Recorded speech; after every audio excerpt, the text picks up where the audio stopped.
I'm actually legally under the law. I'm called a Chippewa of the Mississippi, so I feel like I'm good right here, you know.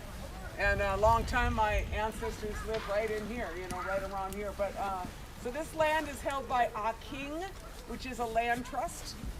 It means, technically, it means in Ojibwe, it means the land to which the people belong. You know, and that's so that's who has this. It's about 78 acres of property that goes over to the river. And you know, so we're happy to be able to host water protectors and people who are interested in the better, you know, protecting our water here. And so you know, I'm grateful to be here and grateful you came. And then Shania has been living in the house. You want to say hi to Shania? Yeah, hi. My name's Shania Matson. I grew up in Palisade. My family's been here for 5 generations now as settlers here, and one of the reasons I'm here is that I love this land and this water and this river, and I want to do everything I can to protect it. I also feel it's my responsibility as a settler here in this moment, this time and place, to do the work of repair and reparation, and part of that is standing with Anishinaabe people and fighting this pipeline. And so I'm here to help organize what we're calling a welcome center, which is really for all of you and everyone else to come and see this place, you know, see the beautiful river, see the destruction that Enbridge has wrought only in a couple of weeks, and then also see a community that's forming to protect the water. It's pretty amazing what's happened here in just a couple of weeks. And so while you're here today, you can take a look around, and I'm happy to answer questions.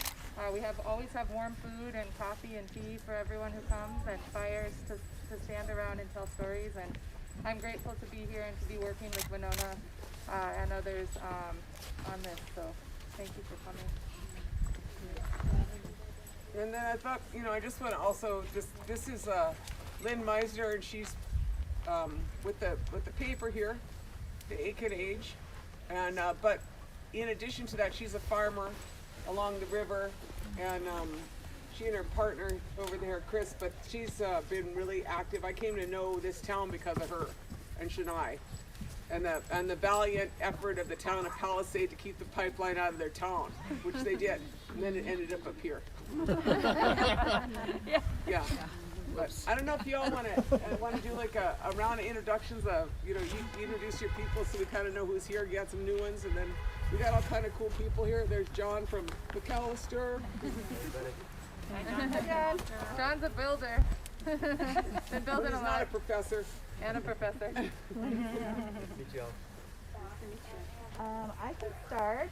So I'm Recollect Heather Keeler. I serve 4A in Moorhead. I'm an enrolled member of the Yankton Sioux tribe, which is a Hanktawan nation with lineage to Eastern Shoshone. It's not lost on me that I am the first Indigenous female from Greater Minnesota to serve in the House, and so it was really important to me to bring other individuals from the Posse Caucus who really focus on racial equity, but then also a lot of new members, because I think the incoming class is really excited to get to work and challenge the systems. We're not set on, well, this is the way we've always done it, so it's the way it's always got to be. We're here to kick doors down and really make a change. So with that, we'll pass it over. Recollect Liz Bolden. Then you just want to pass it around? Okay. So Recollect Liz Bolden. I will be representing District 25B, which is Northern Rochester. Cedric? I am Recollect Cedric Frazier, representing District 45A, which is the cities of New Hope, Crystal, and the eastern part of the city of Plymouth. We were talking earlier about how it's important for me to be here, one, because when I talk about racial justice, it's not only in the context of the metro area. We've got many places in greater Minnesota, and I work a lot in education, where we've got school districts where there's over 50% students of color in those cities. And so we're seeing this diversity that's spread around amongst the states. And when we talk about racial justice, it really is, it's a state issue, and it's something that is going to impact us all. And so when all of us do better, we all do better. So it's important for us to make sure that we're fighting for everybody. Representative Jim Dabney, South Minneapolis, thank you for hosting us today. It is, as Cedric was saying, it's important for all of us to be up here and be connected to the land and the water and to the original inhabitants and play our part. My name's Carol Atowski. I come with him, but I'm really honored to be here and have an opportunity to see firsthand what's happening. We live right a couple blocks off the river, a couple 100 miles down, and so I feel connected to this space already. Hi everyone, I'm State Representative Khalid Her, and just a second termer. I represent a district in St. Paul. The governor's residence is in my district. He is my constituent, and thank you for allowing us to come into your space, in this space, to share in power. I know that it doesn't feel like we have power now because we are at the whim of what has been done by the EPA and by all those who are making decisions for us. But there's such great power in all of us in being here together, and the strength that creates, and knowing that we are in this with you, and that we don't know how to best always honor all of our friends and partners, but we're here to also continue to learn so that we can carry your will and what you want into the legislature and to really fight hard for everybody. So thank you so much for allowing us to be in your space and in this power with you. My name's Conger, and I'm actually with Representative. I'm her husband, but thank you for giving us this opportunity to come and be a part of this. I really appreciate that. That's my kid. I'm DJ Smith, and I'm her son. And I'm an enrolled member of the Yankton Sioux Tribe, and I think it's fun to come do stuff like this. And, yeah.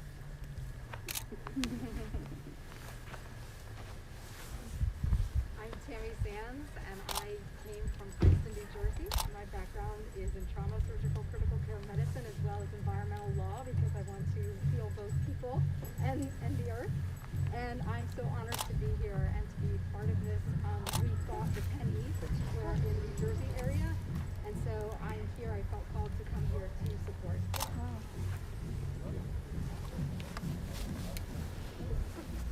Hi, I'm Rainbow, and I come up here to connect with the water and the land. This is my first time in camp. Just here to help and learn. Watashi wa Mitsugunas, but you can all call me Leela, or Leela Vashne, or Buttons, whichever one is easier. I'm a Standing Rock veteran, so Winona came down to Milwaukee to tell us about Line 3 shortly after Standing Rock was over with, so I've been following her footsteps, and when she put the call out for us to come stand with her, here I am. Thank you. And your dog. He's like a veteran too. My name's Shania. I already shared a little. My name is Brenna. I live in Southwest Wisconsin, very close to the Mississippi, so I feel really connected to what's happening up here. I'm also part of the Celtic worker movement, and we've been trying to stay involved over the last few years. I just feel really called by, yes, the water, but also justice. Like, this is not, I feel like I'm a guest on this land, and so I'm obligated to support the people whose land you can have been calling home for a lot longer than I've been here. So thanks for welcoming me here. I'm Chris Gamer. I'm a water protector and regenerative agriculture practitioner and advocate. I live about 11 miles away from here on a regenerative ag farm right on the Willow River. I'm worried about it. I'm worried about the way that this was managed or mismanaged. I'm worried about the fact that this is an extinction level event, and people don't seem to understand that if we do this, we're going to kill off humanity. And we really do need to change, and we need to change now, not later.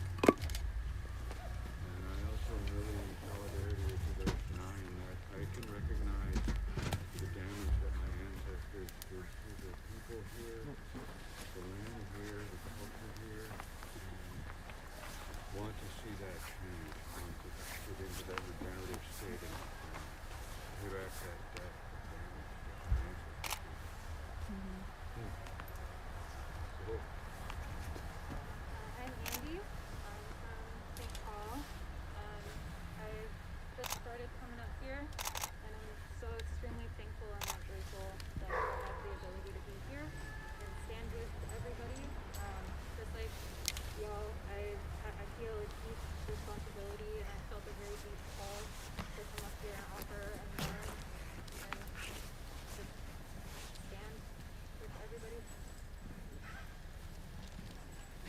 Athena Hollins. I am the representative-elect for District 66B, which is in St. Paul. And I'm just really excited and honored to be here. I was born and raised in Hawaii, although I am not Native Hawaiian. But we have a phrase there, Malama Aina and Malama Kai, which means respect and honor the earth and respect and honor the water. And so that's something I was steeped in, and it's really important to me. And I'm here to help in whatever way I can and just learn about the experiences of being here and how it's impacting the day-to-day lives of our Indigenous brothers and sisters.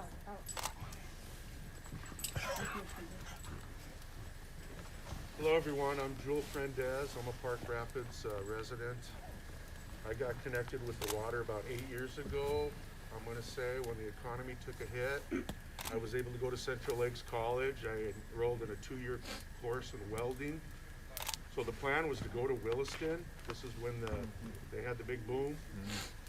I started doing some research. I was going to go with a friend of mine. I started doing some research. I started looking into these man camps. I started seeing some evil stuff. So I kind of backed out, and in my research, I seen a thing on Honor the Earth, and I said, what's going on here? And started logging on stuff that they were putting out, and that's how I got involved with the water. I just kind of turned around and went the other way. Here I am. Thankful to be here with all of you.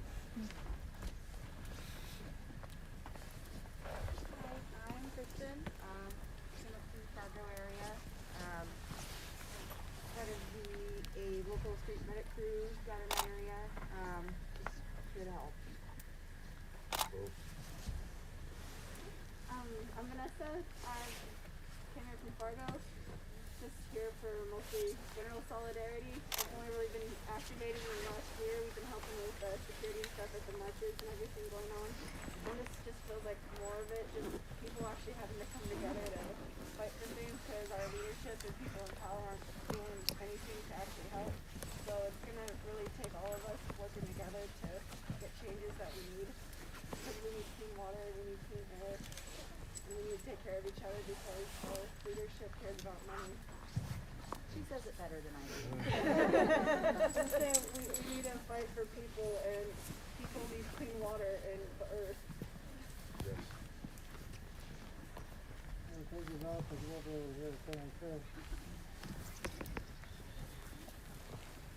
I'm Joe Hill.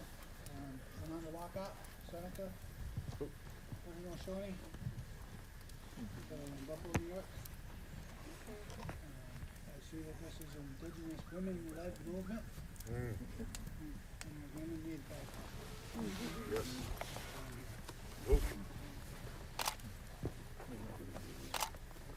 I'm John. I was introduced earlier. Alyssa, I'm from Minneapolis, and I'm a settler on this land, and I'm trying to build a new legacy forward and be in solidarity with people of this land, and protect what is sacred. And I, really called to be in community around this. Like, we need each other. So I've been up a couple times, and I'm gonna keep coming. Yeah, a couple more. Aisha. Okay. Oh, hi, my name's Aisha Gomez. Hi. I'm a state representative for 62B, which is in South Minneapolis. This is my first time being here, so thank you for creating this opportunity for us to come and learn from you all and to connect more. I'm really interested in how we can use what we have, the positions we have, to support you and to stand with you. And this is like, I just had this, I was like, anybody who's in any position where we have any kind of power right now, we need to be wielding it to try to stop this. This is like the intersection of, climate catastrophe and environmental justice and racism and treaty rights and water and our existence. So I thank you for all your work up here. And then two more. What? Oh, I'm Kayla Berg, representative-elect for the Burnsville area and a little part of Lakeville. And I just think it's incumbent upon us as legislators, like Aisha mentioned, to use our power and our privilege to do what's right and to bear witness to what's happening and amplify the story. for Mother Earth and for the good people here. I'm Representative-elect Jess Hansen from 56A down in the South Metro, representing all of the area of Savage and the city of northwest part of Burnsville. And I'm here with my two kids. This is our first time here, so thank you for having us. Thank you for creating this space. And I'm ready to do what it takes to fight with my voice and to do what we need to do what's right by everybody and by the earth. I'm Alexia. This is my mom, this is my little brother. And I don't know a lot about what we're doing, but I'm willing to learn. And my dad is Native, and he's not in my life, but I want to learn more about who I am. So. I'm gay. All right, fun. And this is Carrie Pickett. I just wanted to introduce myself. I'm Carrie Pickett, and I'm a journalist and a filmmaker. I did the film First Daughter and The Black Snake, and I'm here just supporting Winona. And if anybody doesn't want to be filmed, you just got to let me know. Thank you. Thank you. Very persistent, that pickup. Yeah, 7 years. Just give a brief, and then we'll go take a little road trip? Okay, perfect. Tanya. Hello. Hey, sister. My sister here. Tanya Abed. Winona the dude.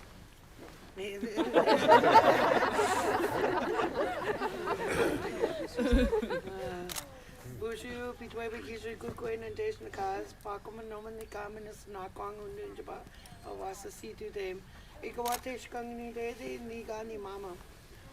Forgive me, Jaganashi Moen. My colonized name is Tanya Abed, and I just live down the road about maybe 20 minutes from here by East Lake, Minnesota.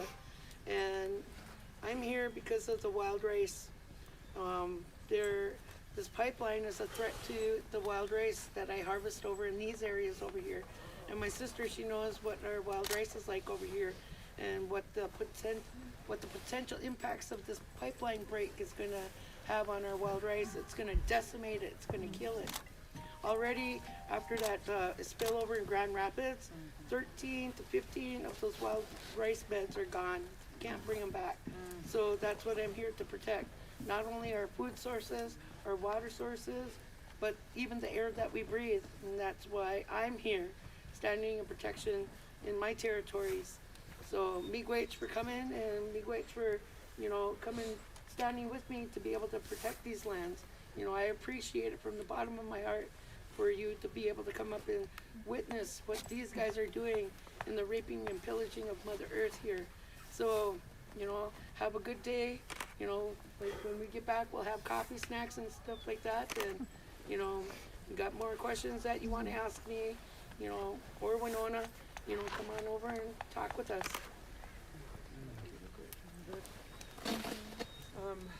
Just to give a little background, so Tanya and I have been at this for 7 years. First we started with the Sandpiper, which was the fracked oil pipeline that they absolutely needed from North Dakota. 2016, after a 3-year battle of citizen groups and tribes, our organization and Tanya and I, we didn't miss a beat. Y'all, we went to every hearing for 7 years. Yeah. We tried to make the system work. And but in 2016, Enbridge, as you remember, canceled the Sandpiper after they were forced to do an environmental impact statement, right? And then what they did is they bought 28% of the Dakota Access Pipeline. So they hedged their bets and said there's less resistance in North Dakota, so we'll just do that. So they really financially stabilized that pipeline. And so we hold them responsible for those 800 arrests and all of those injuries, because that was their money. $38 million is what it ended up costing, and that was, I think they're still trying to get some reimbursements out there in North Dakota. But, but they, they don't need this pipe. This is really about greed, it's not about need. And that's the reality that we face. I don't even want to say in climate change and the end of the fossil fuel era, why do you want to put in a pipeline? This is the last tar sands pipeline, that's what this is, and we're going to be liable for it. And we already got 6 lines. That's like an ecological mess across the north. And I raise a lot of kids, and the deal I have is you don't get to make a new mess if you don't clean up your old mess. But the state has acted as if, you know, between the legal jurisdiction issues and I don't know what it is, the state has acted like, you know, we just can't touch those guys. And so when the PUC, the guy, Tuma at the PUC, he actually said, I feel like we have a gun in our head because of the leaking pipe. You know, and it made me want to say, well, who's the adult? Who's the adult here? Are you or Enbridge? You know what I'm saying? Is that the state has the power, the public trust, to protect our water, to protect its citizens. And it neglected that through the Public Utilities Commission, and then you have these permits that were issued by them with no apparent enforcement power. You know, we are deeply concerned about this whole process, and when, you know, the pipelines were approved, I mean, as you know, the MPCA, Environmental Justice Task Force, resigned, basically, you know, for this. These permits should not have been approved. You know, there's no way that they could protect the water up here. They have not protected the water for the past 50 years. And they're, you know, I mean, Lynn Meisner did a lot of investigative research, you know, and she's a former DNR employee, but, you know, when she pointed out the 630 million gallons of water that Enbridge has permits to remove and discharge, I was like, in what world is that a good idea? You know, they got to clean the one, like what mess has been created? And you know, it just makes you look at this situation we got ourselves into. And I feel like, you know, they aren't building any new mines up in the tar sands. The tar sands industry is collapsing. Refineries are closing. Enbridge itself cut throughput by 400,000 barrels a day because there's no demand. We've reduced our demand by 9%. And you know, Europe's, what are they saying, by 2030 they're gonna only allow electric cars to be purchased, and you know, I'm like, what are we doing? And so this just is a really high risk gamble. And they're pushing really fast, and we'll show you some of the destruction, but you know, I think a lot of us were just shocked at how violent the Buncher Feller is. You know, as they just munch through the forests of northern Minnesota, and you know, it's a taking of public lands. You know, the governor gave away, we're going to take you out, you know, it's state land, which is like you and me. And now it's Enbridge's. And it's, you know, they pushed really hard because what we know is that pipelines don't stand up the test of court. That's why the Dakota Access Pipeline was ordered for shutdown in August. You know, forcing a new EIS by the, you know, because of course they didn't do an environmental impact statement at the end before that was adequate. And then the Keystone XL is also closed down by court. You know, Department of Commerce filed with us, say the certificate of need should be overturned as well as the route permit. We'd like our day in court. But what Enbridge is trying to do is to get as much of this pipeline done before our day in court. And they can say, look at all this work we did, you know? And we don't think that's right, because then you end up in a situation like the Dakota Access Pipeline where the court has said that the merits of the case deserve review. The merits of this case, you know, the fact that we aren't consuming that much oil, right? And that certificate of need should not be granted. And if the merits of the case mean something, then we think the state should enforce that we are allowed, you know, because if they get 90% of the pipeline in, you know, 2.3 million for endangered species killing, the DNR gets to take. I was like, how'd that all work out, you know? So, you know, we tried everything, and then, you know, so here we stand on the banks of the river. And Tanya and I, we put our lodge up a few weeks ago down by the river. We're both Medewan Society members. We put down a lodge by the river. And we was praying. And then one day DNR came and cited us, cited me for the new trespassing law. You'll see the signs. The law that was passed 2 weeks ago on Friday, I was cited for that Saturday, although there was no signs up when I went into my lodge. But you know, but our lodge is still standing. I mean, just to give you a story of this, so like, you know, one of our critiques of the Enbridge plan was that the Cultural Resources Plan was counting pot shards. If you understand what I'm saying, they was looking for real old Indians. I was like, we're here. You know, our rice is here. You know, our sacred beings are here, our manitous are here, all our spirits are here. Our ancestors are here, we're not like dead. You know, but the restrictions on the law, you know, I mean, just the whole practice doesn't make any sense. So we testified to that. We said we're here, you know. And Enbridge is supposed to have a cultural resources monitor out ahead of them. And we came back to our lodge, and there was a stake in the middle of our lodge from the pipeline, you know. And I said, don't look like they marked the lodge.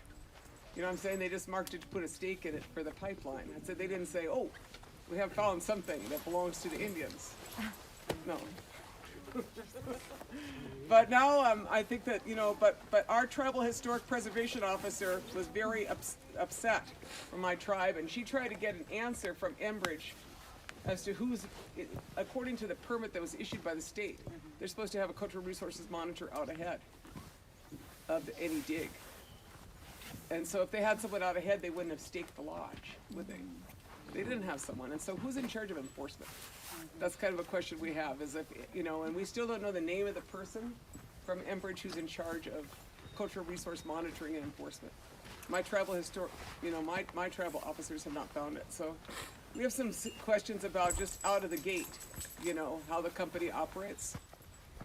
And then who's in charge of enforcement? PUC doesn't actually have an enforcement arm. So who enforces for the PUC? I mean, those are questions that citizens might want to ask for such big projects approved by the PUC, right? Right. And then, you know, and then as you saw, there was a death on Friday. You know, there was a death at the Hill City facility. And it was a union worker from out of state. I mean, that's what you'll see. You won't see it today. We'll take you for a walk, but there's not 4,200 union workers from Minnesota that work on pipelines. They're all from out of state. Yeah. They're all from Texas and Utah, Idaho, and the crew that does the drilling is from Louisiana. And so they're union workers, and so we're glad that they demanded a shutdown for Enbridge to do a safety check, because, you know, pushing really fast is dangerous. So they're barreling trucks down these roads really fast.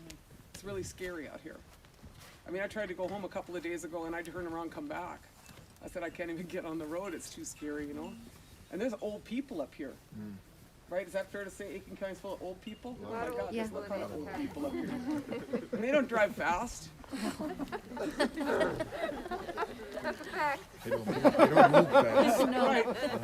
I mean, I'm just saying it's a dangerous situation, let alone the 4,200 workers in the middle of a pandemic, you know? Like, this is just one bad idea on top of another, but, you know, trying to push a pipeline through really fast is a bad idea. And in Canada, they had 2 workers die and another worker injured at the Trans Mountain pipeline. They closed this week, waiting till next year, so they could sort their safety out. And I was like, rushing pipelines is a dangerous thing, you know. Anyway, so I'm happy to, you know, show you around a little bit and just say, you know, we didn't really intend to, you know, we're veterans of Standing Rock. We're not afraid of standing, but, you know, I feel, you know, the don't need to do this to us. Right. We didn't do this. We tried to make the system work. And you know, in the end of this, you know, they're going to have 23 jobs. Y'all know that, right? Yep. I mean, I got more people working in our solar thermal panel manufacturing facility and cool stuff on lighter than Enbridge is going to give us. I was like, and you know, just to be really honest with you, this is the opportunity to do the right thing. And this county, Aiken County, is a poor county. You know, there's a lot of reasons for that. You know, and just to be clear on it, behind these guys is U.S. Steel and Kennecott Copper. They have leases for all the land south of here. And I'm just going to be honest with you, we're going to be fighting over rocks and mines for the next, rocks and pipes for the next 20 years unless we start a just transition. You know what I'm saying? This is like, it's going to be one bad idea after another up here. Because people in the cities, they look at the north and they're like, what the heck? Let's just go take some more stuff out of it. And then you end up with this, you know? So I'm really glad this is an opportunity to do things better. You know, and I've you know, really relied a lot on the words of Arundhati Roy, the Indian writer, but she talks about pandemic as portal. And she says in history of the world, pandemics have forced societies to change, brought them to their knees. This one is no different. She says, you know, it's a portal between one world and the next. What do you want to bring through it, she asks. You know, you want to bring your avarice, your hatred, your dirty skies, your data banks, or you want to walk through clean? I'm like, you know, let's make something better. You know, so we really need your help. There's nothing that makes sense on this pipeline, and you know, the Biden administration, you know, could help us some. That core permit should not have been issued. The EPA should have been on this, but the state really needs to step up, because this is not the legacy that Tim wants. And y'all know that we, you know, we're one of the reasons that Biden is in, the Native people. Sure. We turned out some votes, man, and in a pandemic, we still turned out votes. Yep. You know, so I was like, quit acting like we're nothing. You know. Anyway, I don't know if you wanted to say anything else, and then I'm gonna walk you down and show you like the various things.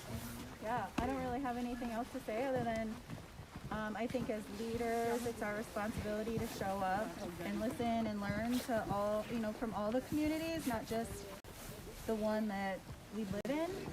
You know, it's our responsibility to uphold our treaties. I talk a lot about that. That's the land. And I feel like that's an afterthought often. And so as leaders, I think we need to really respect and honor that piece. And so I just hope that everybody's here today with an open heart and an open mind, you know, to learn and be creative in how our leadership can work, and challenge ourselves, challenge each other, and challenge the ones who haven't been here yet. These visits won't stop, and so we'll just continue to do the work. Are you ready? Yep, you guys ready to move around a little bit? Yeah. Okay. Thank you for documenting. Yeah, your constituents have been busy moving around. If we're gonna go back to the road? I'm gonna stay here, but I hope you'll come back after the. Yeah, I'll bring them take back a walk over. and visit with us We a could little have s'mores, right? Yeah. Or some baked cookies that the neighbors have brought us. We have like so much of it. Oh my God. Yay! Thanks for coming on. Yeah, I think Rita went back to the car. Hi, I'm Molly. Yeah. Whatever. Joe. Yes, thank you. Nancy probably always calls. Yeah. Yeah, you're really cool. Thanks for doing all your We can go do the walking. Yeah, let's do the walking. Yeah. Where, you want us to go down there? Yep. Yeah? All right. You want to lead or Really, the same one? That TV brought was, we took her to Washington, D.C. Hello, my lovelies. How are you? Yeah, Rita's the one who brought you back. 100%. Yeah, and I used to go this back here. Hi there. Hi. Good to see you. Thanks for coming out. I've been told.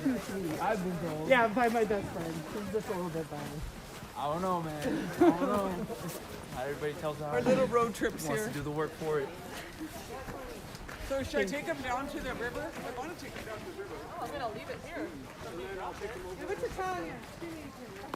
These guys look tromping. They all look pretty outdoorsy. Are you going to be okay? Are you sure? Hey!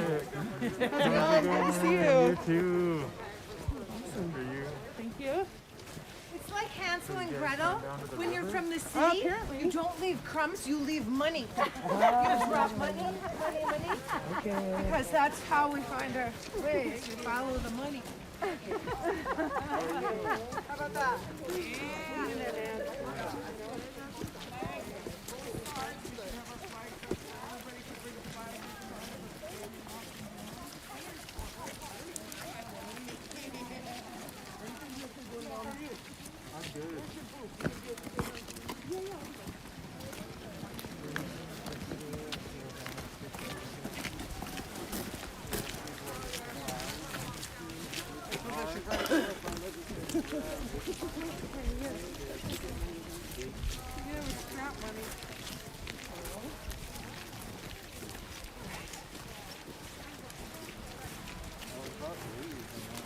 You did okay though. They they told us we couldn't park, and then today we did. I showed this side, yeah. I think it was because they were steeples were good. I don't want to leave. I told the sheriff off like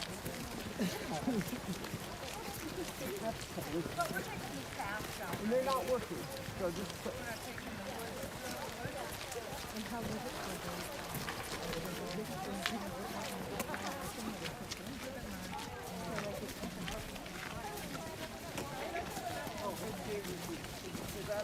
That road right there is where they go down to the river.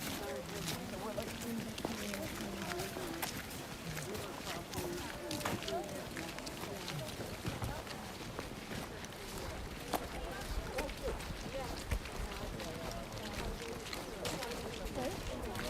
Oh, good. I was like running late.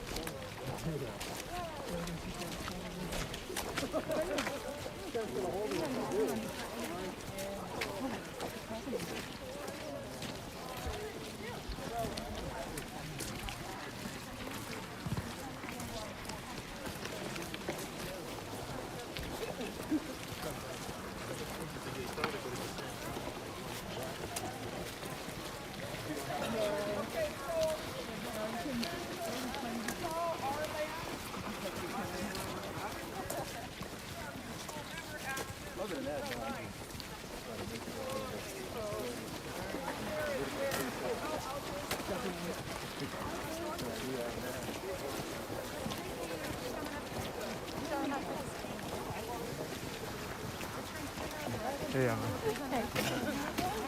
How are you? Good. I'm going back to the river now, I Yeah, guess. yeah. We're gonna go over to the lodge, I think. Oh. There's a nice path. I found the path. Oh, good. It's nice to get out, isn't it? It is, yeah. And especially these days when you travel even less than usual. Yeah, exactly. I was like, no, I will definitely. I jumped on this opportunity. No. Sightseeing? Pretty much. It does.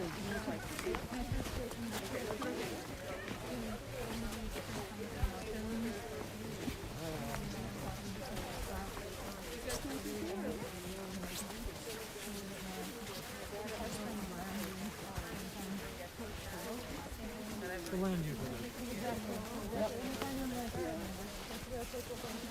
Take a little walk.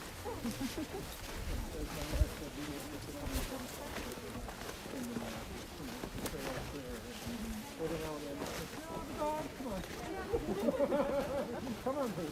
Yeah. Tell me where we're going. Yep. It's amazing. You drop down onto these trails. And really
Do they do construction Monday through Saturday? Yeah. Oh, okay.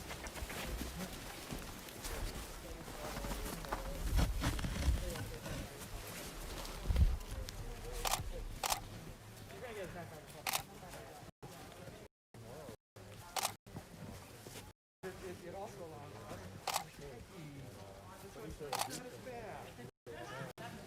Well, if they're both on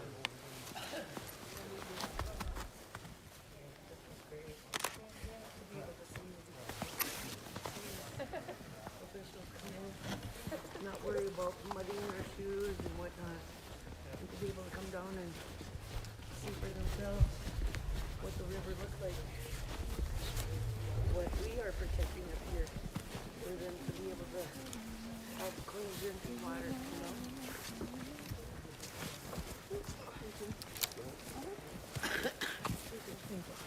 So I get my voice back. Yeah, I do. Thank you. Love you both. Yeah. Do you guys like some help with Lighter, equipment? Louder. I got it. Got it? It's a little easier to just... Need a hand? Thank you. Yeah.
So, this is your river.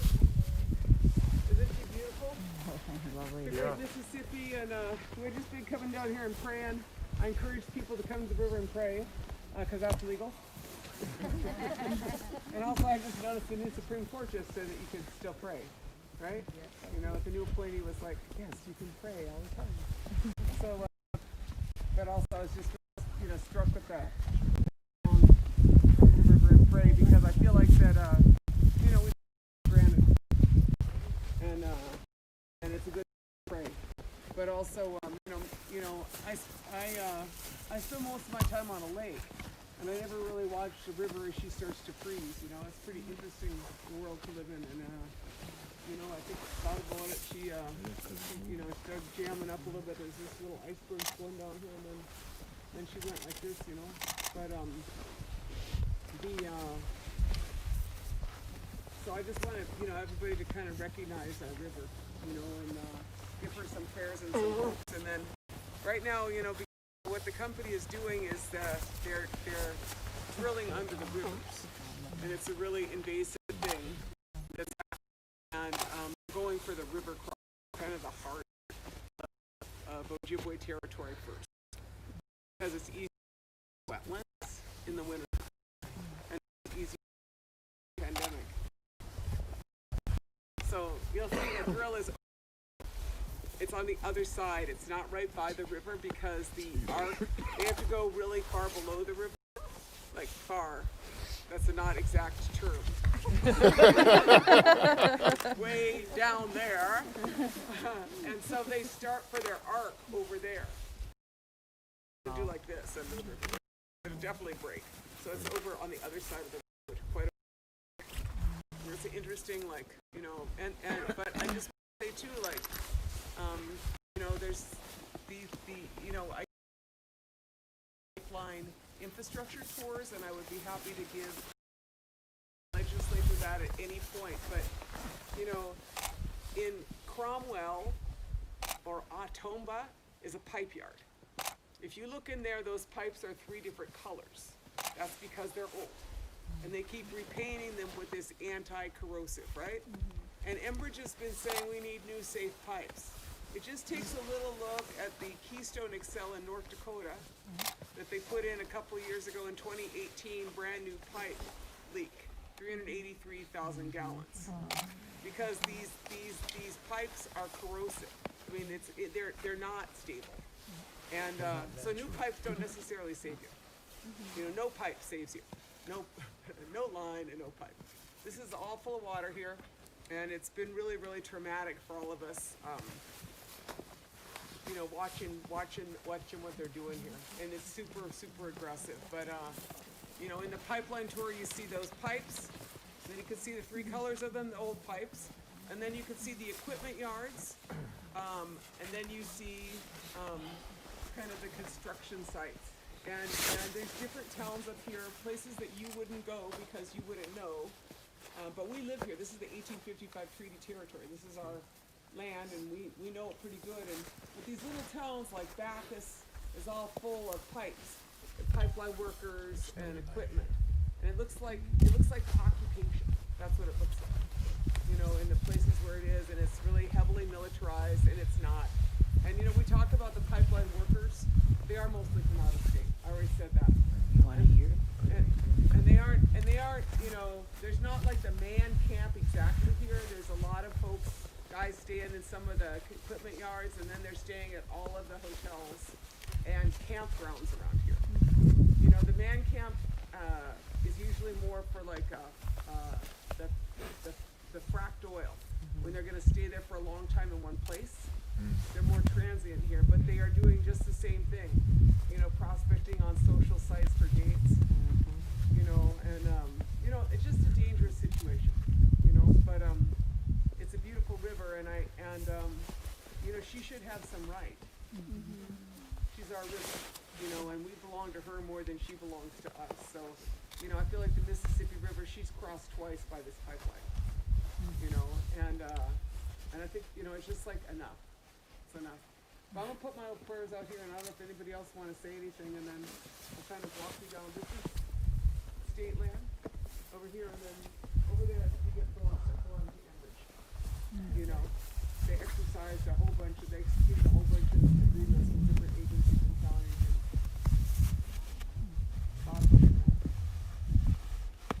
Sometimes I think, like, if I said it's a Saudi multinational, you know what I'm saying? It's a Canadian multinational. They're not your friends. They say, you know, made in Minnesota. They say different things, but they're Canadian multinational, 3rd largest corporation in Canada. You know, and so the giving away of public lands to a Canadian corporation is problematic. And then the fact that that same corporation said that they would finance the police force required to put in the pipeline, I find that problematic. It's like, you know, it kind of sounds third world to me that you get a foreign corporation to pay for your police, right? You know, so these civil rights violations that are just going to start occurring with the surveillance that we've, you know, all experienced, and the 22 arrests on Monday, those were your constituents. You know, they're not bad guys that got arrested. They're your constituents. I mean, Miriam Moore, 67. You know, lives in Kenwood. She got arrested. So did a bunch of other people. And some of these kids were initially charged with, you know, you wouldn't find me chaining myself to the back of a piece of that equipment.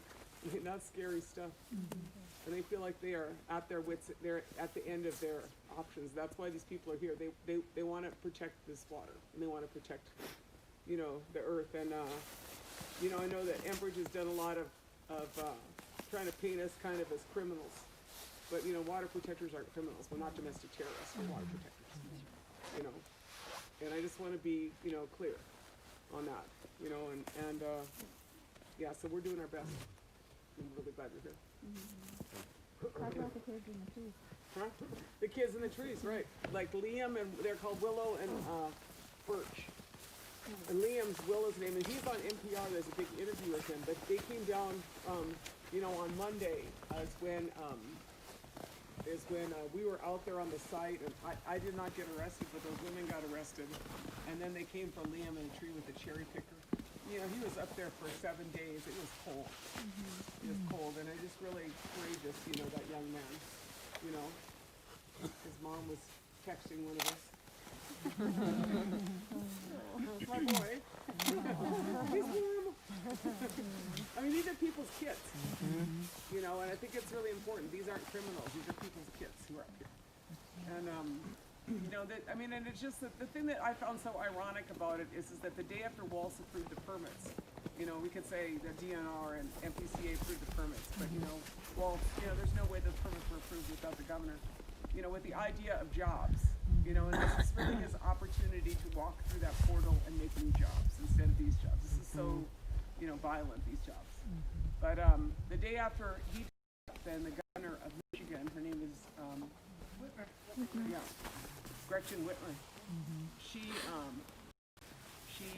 withdrew and denied all of Enbridge's permits under the rates of Mackinac. I mean, this is 5% of the tar sands oil in North America comes from Enbridge. And she said the pipes that were built in 1863, you need to stop. And she did not renew there. She did not renew East. Thing in Wisconsin, Bad River Tribe has asked Enbridge. They've told Enbridge that they're trespassing and they need 13 miles of pipe taken out. So why our state? You know, and Whitmer said, she said she was doing it as a part of the public trust responsibility. And I feel like what's happened in this state is that our governor has abdicated the public trust responsibility, leaving it to the public. You know, and I'm a member of the public. You know, this is an abdication of public trust responsibility. So much at risk. You know, and already these people, you know, these people should be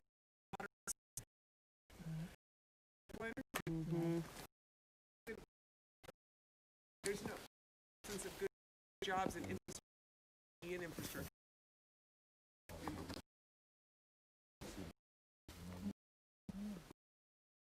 We've had a few songs composed.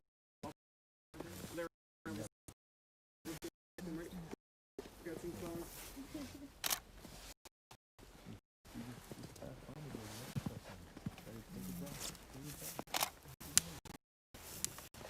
Okay, I have some here if anybody wants something to pass it out. This looks kind of funny, but that was because it was in the fuzz in my coat. You want to go and pray? Let's just put your tobacco in the water and see if you got some of the fuzz. It's really, that's what it is. Even though there was fuzz in mine. Hang on. My song. That's well, it looks like it has some sage in there too.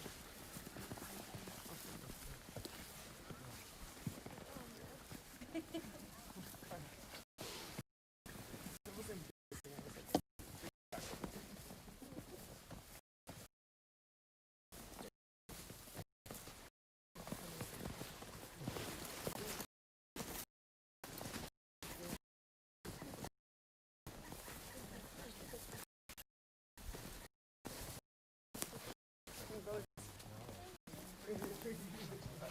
you know, praying more is good.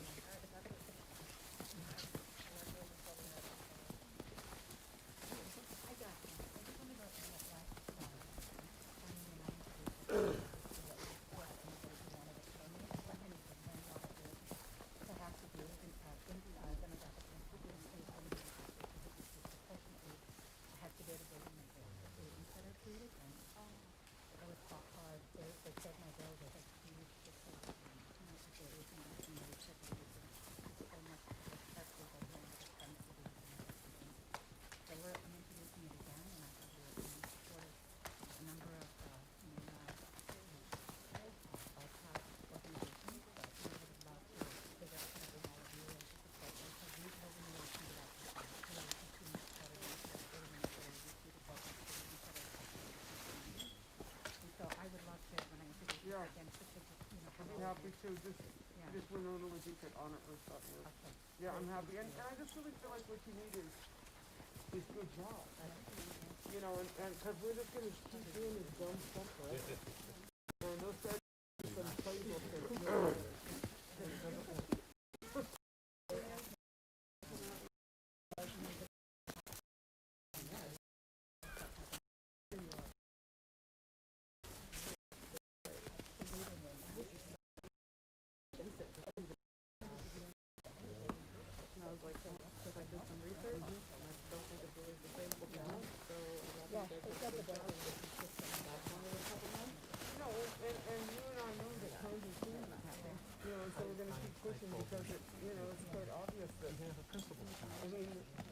isn't even in the top 10 anymore, you know? Amazon rules the world, but things change as good as some of these old places. I was like, mining and fossil fuels are done, you know? And everybody's ready for it, you know? Yeah, please do. Yeah, I'm really happy to, you know, I want the system to work. Yeah. I'm a hemp farmer. I just want to, like, I'm all ready for the new green revolution. You know, I'm all ready for doing cool stuff. I don't want to spend my time on a bunch of dumb ideas. So it's like, come on, let's go. You know, such a good opportunity to do the right thing now. I'll put this down and then I'm gonna walk you this way, and then you can see what's happened to your easement and your funny little law that got passed. I can have my media person use Kaya and my can use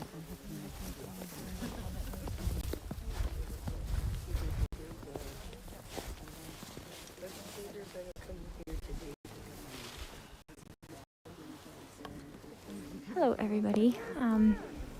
If you're just tuning right now, Mississippi River. We're just north of Palisade, Minnesota.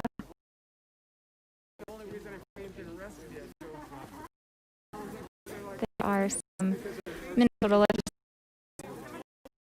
here today. Learn more about the construction of the Line 3 pipeline. Construction. A little bit of a tour right now.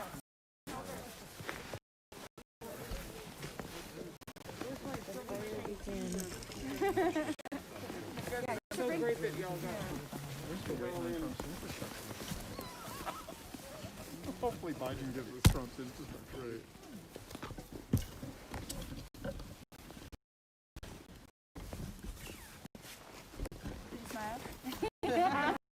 Right, oh yeah. I know, it's just Makes your eyes light up anyway. I know. Well, sister, I'm the one that called out the PUC and told them that war on the and if this case order is going to go along with PUC's hearings, their agreements to what's going on here. I'm telling you, as of right now, the lease is up and the land is to be returned back to the Anishinaabe in the 1855 Treaty Territory. Yeah. Because we're done playing the games. We're tired of doing the process that has been going on for years and years, since 1934 when the pipelines came in and when the incorporation. There's no more games. The joke's over. So the lease is up, then the lands go back to the Anishinaabe people of these lands. That you start to start back where they came from. That way, the people of the lands are going to be taking a better job of caretaking of these lands. So I'm begging you, no, telling you that's going to happen. For listening to me. And miigwech for understanding, passion that over something needs to be done about this. Yeah, I mean, and we can walk down this way. I mean, Tanya and we made our lodge together. You know, we prayed for years, us girls, but this is all state land, and this is all land that really, as Anishinaabe people, we care for thousands of years, and the DNR has a gross mismanagement situation here. And I just want to say that our treaty. The 54 and the 37 and the 42 have been adjudicated, but the 55 is an area where the Anishinaabe retain this right to be, and also I just want to say, it is the deep north here. The arrest rates and the incarceration rates in Aiken County and the counties to the north are very high. Aiken County Sheriff's Marty's in a tough spot here. Culture, would they have a cultural teaching? I don't know. But, they really don't know anything. And DNR was less. aggressive, and I was like, so state need to step up, and because create the conflict, that has come upon them, worsens the already existing, racism and hating, and it is the deep north, and y'all saw. I mean, people were afraid. There's still Trump signs everywhere up here. You can see that, and there's still, they hated on. There was a lot of hating before, and a lot is worse. And I was like, we're not your problem. We're not your problem, So, but yeah, what she's saying. I mean, it's been tough. Been tough up here. Okay, so we're gonna go. Winona, can I ask you a question? Yes. Is the law enforcement presence up here mostly sheriffs, or do you see like the DNR officers, which are people who the legislature makes decisions about that, right? Yeah, the DNR is up here in a very aggressive manner. Because they send those guys to South Minneapolis too, right? Right. DNR is kind of known for that. Yeah. And I didn't really have a lot, but a lot of. I mean, I told Aiken County, I said, you should hire us to do a little history of law enforcement and Indian people here. They did a cultural sensitivity training, and they came back understanding they could name some clans. But I was like, you have no history. You have no idea of how many of our people have been arrested and shot and our houses burned in Aiken County by sheriffs. Yep. That's the history. This is bad. And so, but DNR was here in large numbers. They had the highway patrol. They arrested over in Hill City, and a highway patrolman got out with a billy club, and then he put it back. But at the Hill City site where there were some water protectors arrested, I mean, two had locked down. One had locked down, and one was on a piece of equipment. And the rest, there was 30. I don't know. I wasn't there, but there was 30 people with signs that said "Water is life." They were threatened with non-lethal crowd dispersal. And I was like, so, I don't know if any of you guys know Andy Pearson from MN350. I was like, so Andy should get maced? I mean, what I'm saying is excessive. Yeah. So there's Aiken County, there's the BCA, the FBI, the Highway Patrol, the DNR, and then they had sheriffs from Cass, Itasca, Crow Wing, and St. Louis. St. Louis. They had 4 or 5 different, in here for, for crowd control. A lot. Yep. It's a lot, and this is kind of the demographics you're seeing of the, criminals, water protectors. It is, and the thing is that for, a lot of this, Minnesota has a very proud history of civil disobedience, nonviolent direct action, and standing for it. One of my favorite beings was Marv Davidoff. I don't know if you remember the Honeywell Project, right? Knew Marv well. Right, so he was a big hero of mine. The General Assembly to stop the power line is part of what politicized Wellsville. We have a strong history in Minnesota of that's a bad idea, and we're going to stand here. And we're just, this is a number of things, but this is also a continuation of that. And, we have a proud history of social justice, and I intend to hold us up to it. Because this is a bad project, and all we want is a just transition. All we want is they don't get this route, because not only do they want to put this one in, but they want to put their other pipes in this route. Yep. Because that route is disintegrating. And so I was like, no, we're done. Clean up your old mess, stick in your old route, And they don't have the Ojibwe Warrior Society permit. They don't have permission from the Ojibwe Warrior Society. Where's that permit? They don't have it, so all this construction work is all illegal. And I don't even know, like I said, the PUC has enforcement authority, but who's watching them? They're not watching them. Nobody's watching them up there. They're just punishing us. Like, I got a citation, but why didn't Enbridge get a citation for, putting a stake in the middle of my lodge? How come our lodge? Yeah. How come they didn't get a citation? And so it's like a lot of. The PUC got us into a big pickle, and they're sitting down there, and we're up here, and I was like, no, that's not right, Have any of them ever come up to talk to you all? No, I mean, Matt Scherger, the newly appointed, he went to a hearing. I didn't know he was at a hearing, but after he went to the hearing in Duluth, he voted against it each time. The one dissenting vote is someone who came to a hearing. none of those other guys have ever been out to a hearing. You know, I mean, like, you know, y'all got to rein in that PUC because they're rogue. They're rogue. And this is not the first problem with them, you know? I mean, I don't know if you, I mean, I wanted to get appointed to the PUC. Why? Because I spend a lot of time on infrastructure, you know? I'm a rural development economist with a lot of knowledge about rural infrastructure. I was like, you know, it doesn't need to be that kind of a PUC, you know? It could be something that makes sense for people instead of like what we got, you know? It's just, it's shameful, you know? But I could take you to see, you know, so this is the bottomlands, and we'll just kind of walk along the high road. It's kind of like a little path over there, huh? Yeah, but she's beautiful. You know, our river is beautiful. And I know a lot of people don't get out much. But, you know, winter in Minnesota can be a really beautiful thing, too. I mean, you gotta like winter if you live in Minnesota. But the other thing I think about, you know, is that they say that we have 4 seasons, but I actually think that we have 6. And in the middle is freeze up and thaw. Because it's a really specific time in northern ecosystems when like there's all these like changes going on and you know them. You know. So this is in that period before. You know, I don't know, because you can see it. The river's changed. She's smoothed out a little bit. Anyway, so let's go up here and I think we can kind of high road it. Where does our high road start, my girl? Up here? Up there. I will try to find the path.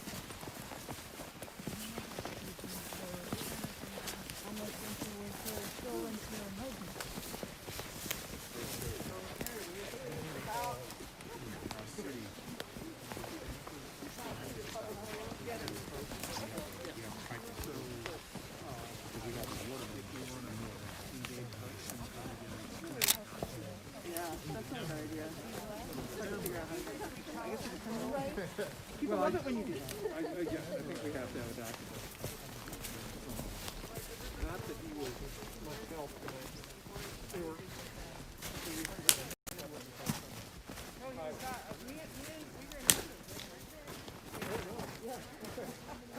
So he was there. Yeah, me and Elijah. I was talking about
How great is this? Like, just going along by the river.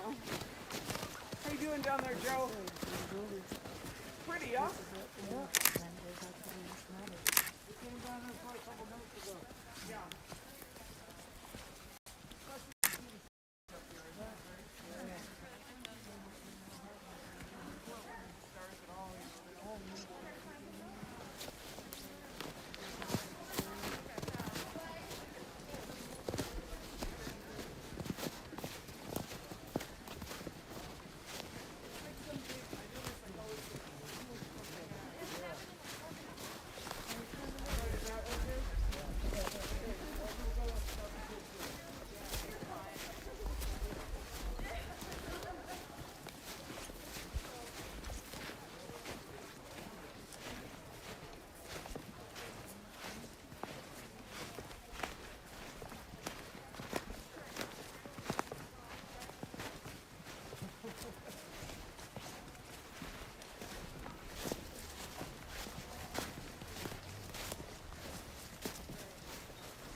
Well, thank you.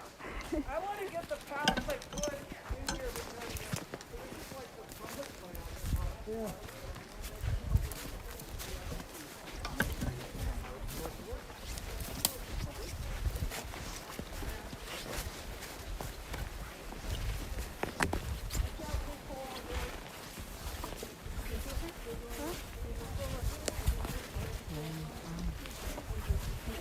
Like what outlet or? Yeah. A bunch, but I'm live streaming from Minnesota 360 right now. Okay. We'll get some more photos.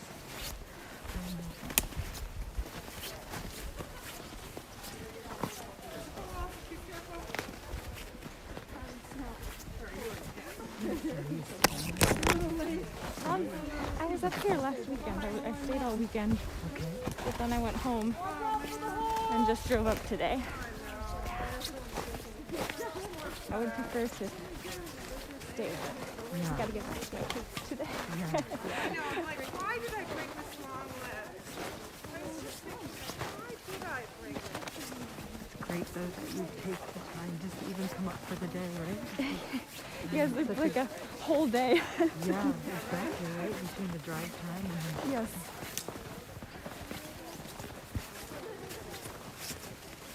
Yeah, I've been trying to plank so that I can do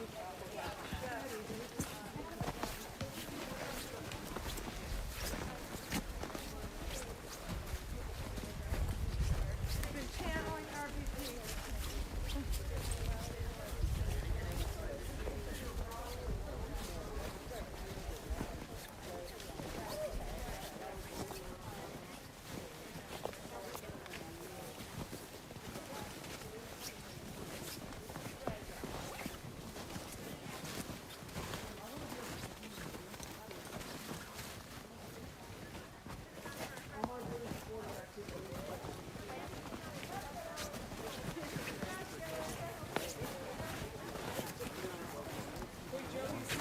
okay. It's a little chilly, but it's not too cold.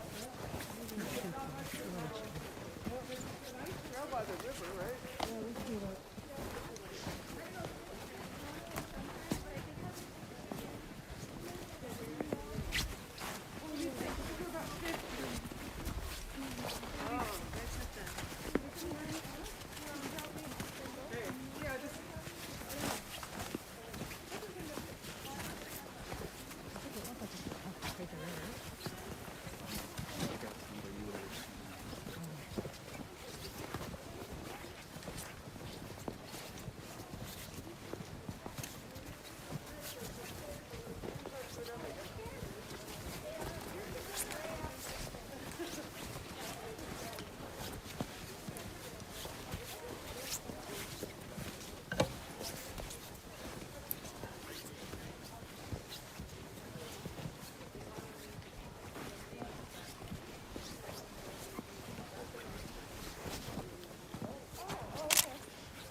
Watch out.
sorry. It's okay.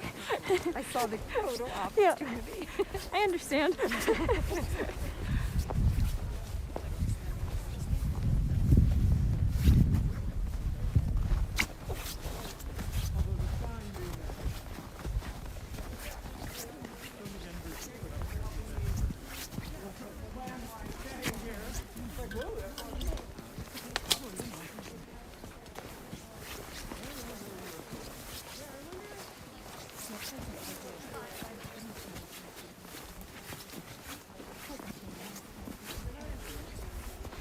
Have you just kind of gather around our lodge here?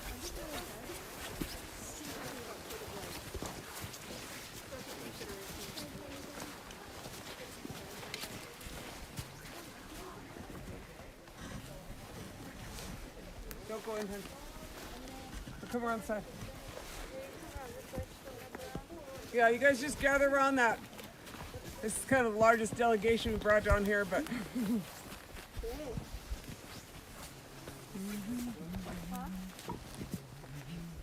my Heather. Come around this way. Yeah, and if you want to come.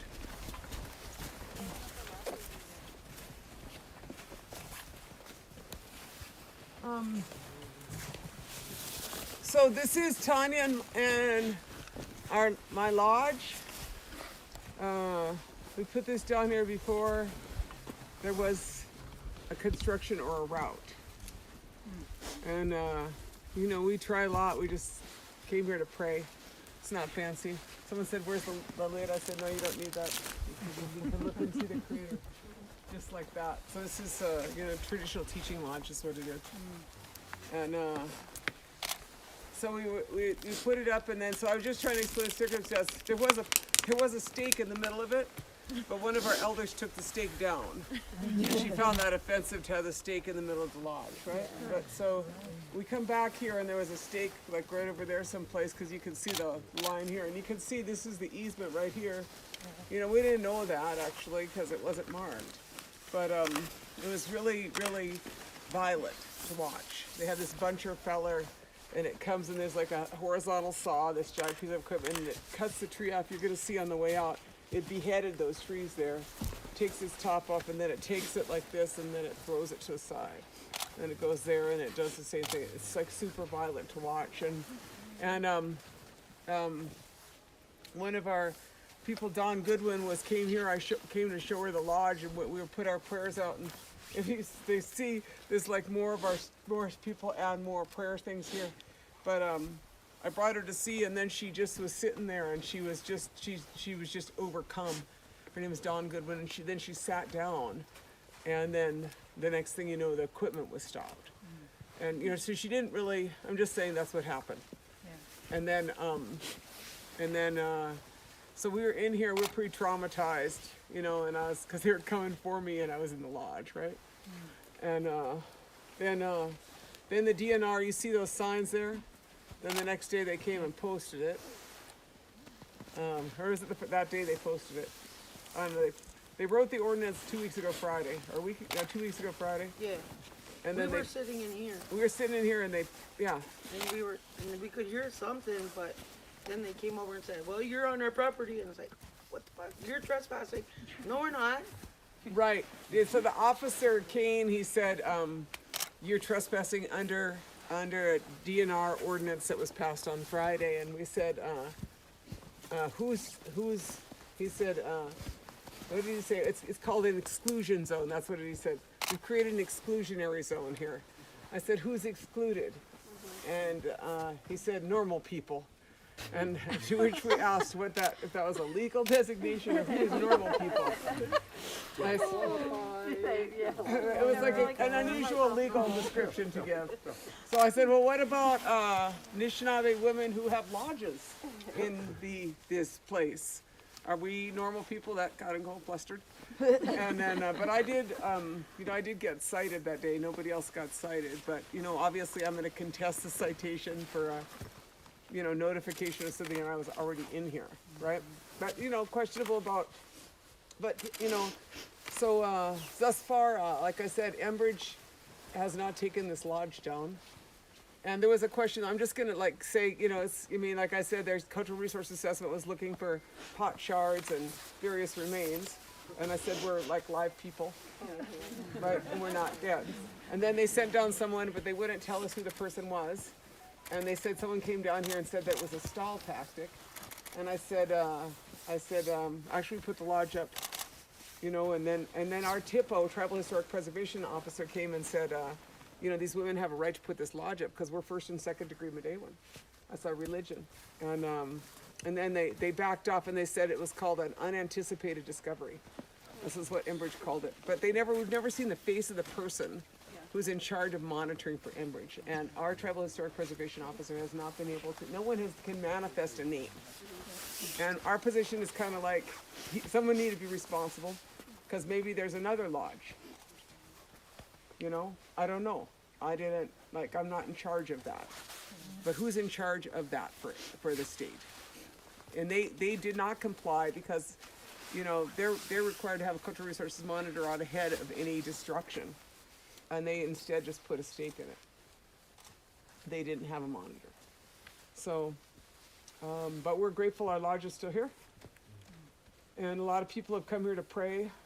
Those are Louise Airdrick's feathers from an eagle that she just got when she was coming up here. She was driving up and there was an eagle that was by the side of the road. And so she sent the feathers back. And a lot of other people had, you know, and I don't know, we might be able to do a couple improvements in it. DNR said I was going to tidy it up, but then they were going to cite me, so. I don't know, but I just want to show you this. It's not really you know, we aren't, you know, but your religious freedom should mean something. And they actually don't need this. I'll show you the drill is over there. I heard that they may leave it. You know, I mean, because they don't need to tear this down. They didn't need to tear on this side because the drill's over there. You understand what I'm saying? Yeah. They don't need to clear a bunch of extra land. But that's cleared right there. They just did that. That was a forest too, until a few days ago. Was that just this week? Yep. That was just this week. They've cleared all the way to the lodge on, you know, I mean, all the way to the river on both sides. Yeah, it's a really scary thing, you know, it's a really scary thing to witness, and I'm really grateful that y'all came up. But, you know, people don't get out of town much. And this is what's happening to the great state, you know? And, huh? It all flows downstream. This river sees you, you know? You don't want oil in it. You know, and this is the only place, I call this where the wild things are. This is the center of biodiversity up here. You know, there's all kind of things, like she said, a pack of wolves and bears and all kind of animals up here, and it don't work, and if you notice, your cell don't work either. Right, so this is where things are not messed up. And that's why we need to protect it. You know, too, it's just like, that's enough, you know? And what we need is better jobs and investment. You know, you know, I was laughing, I was like, Aiken County, y'all should grow mushrooms. I mean, they're like so wet up here. You know, they could be like the shiitake capital of the country, you know. I was like, how about a just transition set of jobs where you don't destroy everything? Right? Like financing something like that. Because these people, a lot of them just want a job, you know. Anyway, I don't know if there's any other questions, and then I'll show you the easement and the evil destruction. It's pretty bad. But today is not as scary. It's a really scary thing to see, though. I have a quick question. Do you know why they're taking the trees out if they're digging so far back that way and going It was under? just spite and practice. Because they can. You know, like I said, I mean, you know, business as usual, right? Or something, and they just, you know, roll down here, and then, I mean, you could see they beheaded those trees, and they were about, you know, Dawn was sitting right here, and I was watching this tree here. This is my favorite. This one, she's all scarred up. Reminds me like of me or something, like all beat up but still hanging in there, you know? She's really big and tough, and she must be a couple 100 years old. And I was standing there by her when they were taking those other trees. You know, they say trees can feel that. Yeah. You know, it's like everything was shaking. It was really traumatic. You know, and then this is just the beginning. And the other thing I want to say is that in the case of the Dakota Access Pipeline, you know, the court ordered a shutdown of the pipe. We don't want them to put this pipe in at all. And if the court rules that they can't put the pipe in, we want the pipe taken out. You know what I'm saying? That's a whole bunch more jobs. Just take it back out. You know, we shouldn't be saddled with this, you know?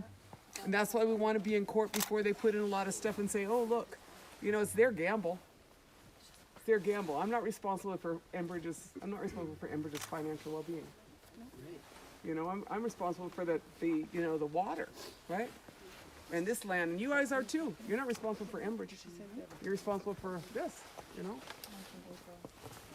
But, you know, we're just super grateful that y'all came in. And we had heard that this is still, you know, going to stand. So, you know, we're pretty grateful. So I come and watch my lodge. You know, it may not be fancy, but we prayed a lot in here. A lot of people came in and had ceremonies here. We feel good about it. Yeah, it's not really, I mean, I'm showing you guys here that this is what freedom of religion looks like. You know, and it's not, you know, but even the bishop was here, even the bishop, Episcopal bishop, huh? Yeah. Yeah. Remind Enbridge, tree for a tree. That was court ordered. Huh? Tree for a tree for Enbridge. That was court ordered. Yeah. Anything they take down, they got put back in. Hold them to it.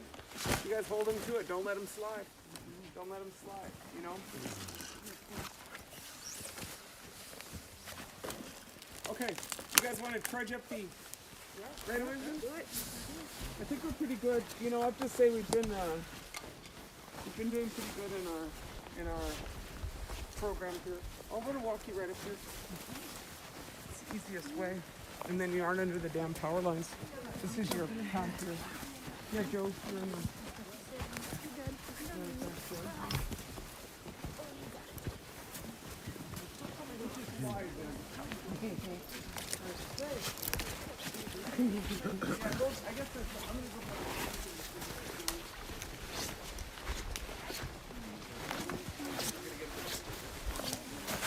There's too many people here, and there's no cops out there.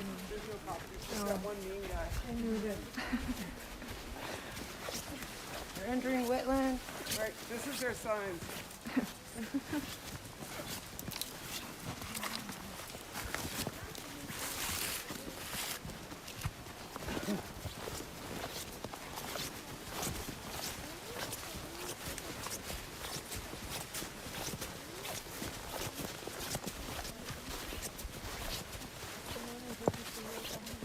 Yeah.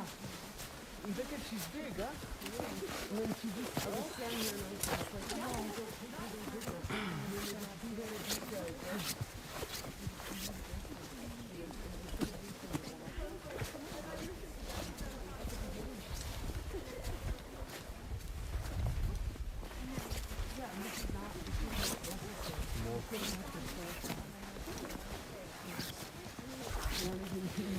That's what's so neat about it. It's just like this, like, it's really about contact. I'm gonna do a live feed and let you guys go up.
nicer from the hill, just so you know. I know.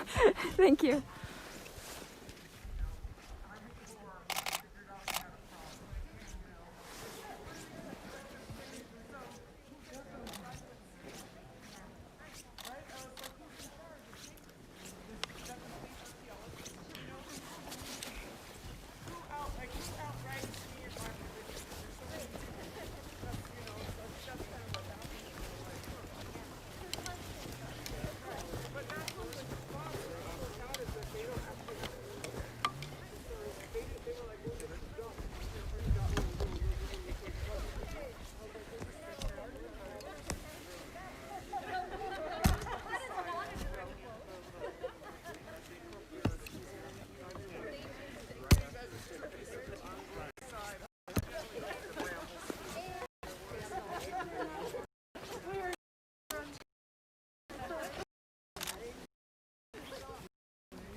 Way to get up. I hear that. Look at all of me. One of us falls, we all fall. That's true. Domino effect. Should I try it? Well, we got you. I'll catch it on film. Right. Documented forever. Yes. Yeah, you need some good footing gear here.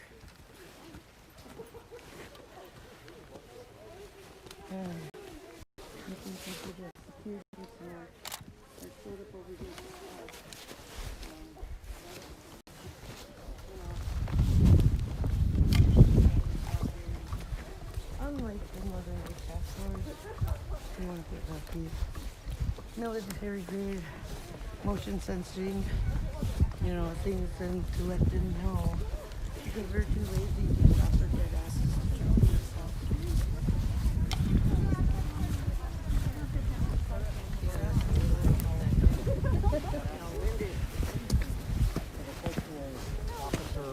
Yeah. For Enbridge to you.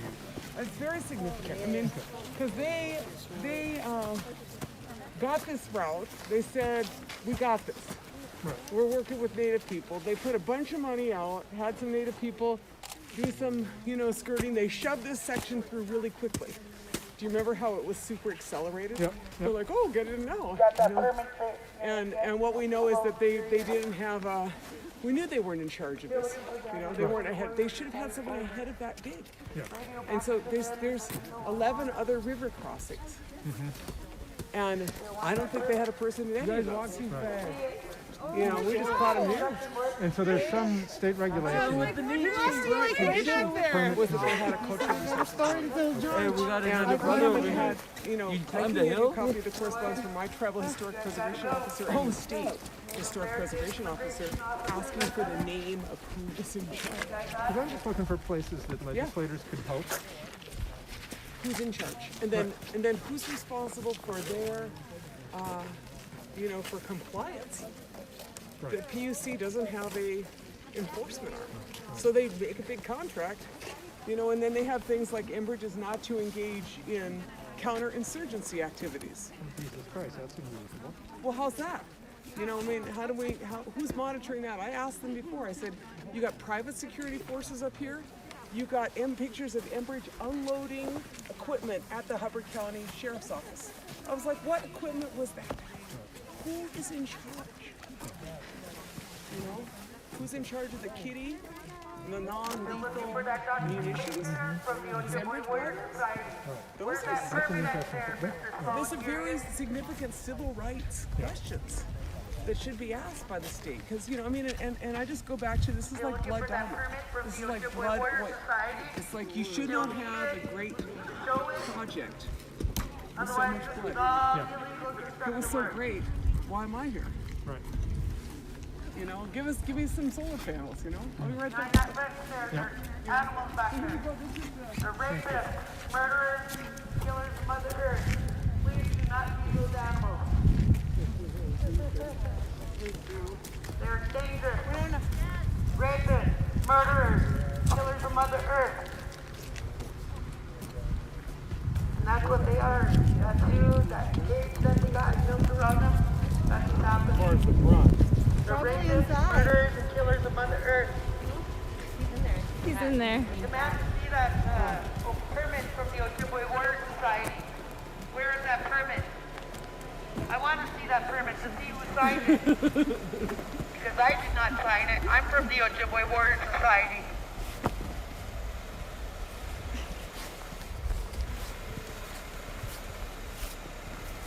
So none of them, they put this, you know, I'm writing about it, and it was a law street. And then they put this up so we wouldn't see it. And I'm like, so wrong, you know, because they just put this up so we wouldn't see what they're doing in there. I'm gonna take it. It's some serious fuckery going on.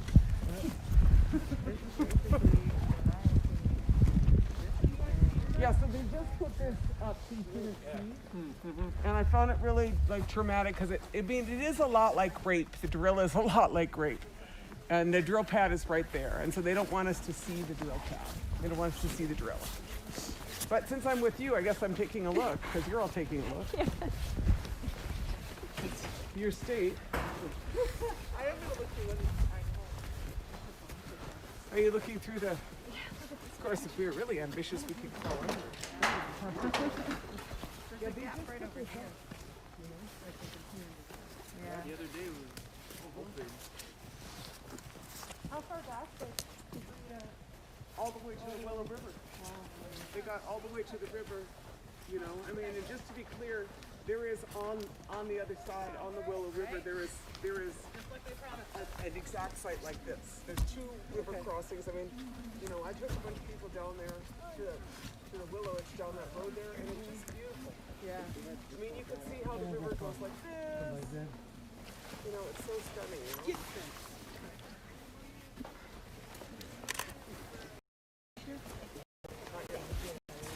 We want to encourage people to be up here because it's obviously this is the great giveaway of Minnesota. Yeah, that's what we were saying. They just put this up. That's what she was saying, yeah. They just put it up so you They can just see. put it up. I said, you know what? I really feel like it feels like rape. That's what it feels like because of the drill. And then they put this up so we wouldn't see it. And I'm like, yeah, we know what's going on in there behind your little closed door. We can still hear the sirens and see where we live. Is there like, I mean, we can, you know, you can go down on that side and see. The tree sitters were about, I don't know, 200 yards down in a tree. John is with her. Okay. Pretty much right where that equipment is. Is there like stationary surveillance here right now? A little taller. A little taller. John, you want to give you a boost? You hop up on my back. I want to try to get as far back as you can see, you know? Yeah. Well, that's pretty good. That is good. Because you probably can't see much past that machine down there. If somebody wants to stand on my back, they can. We'll bring mine.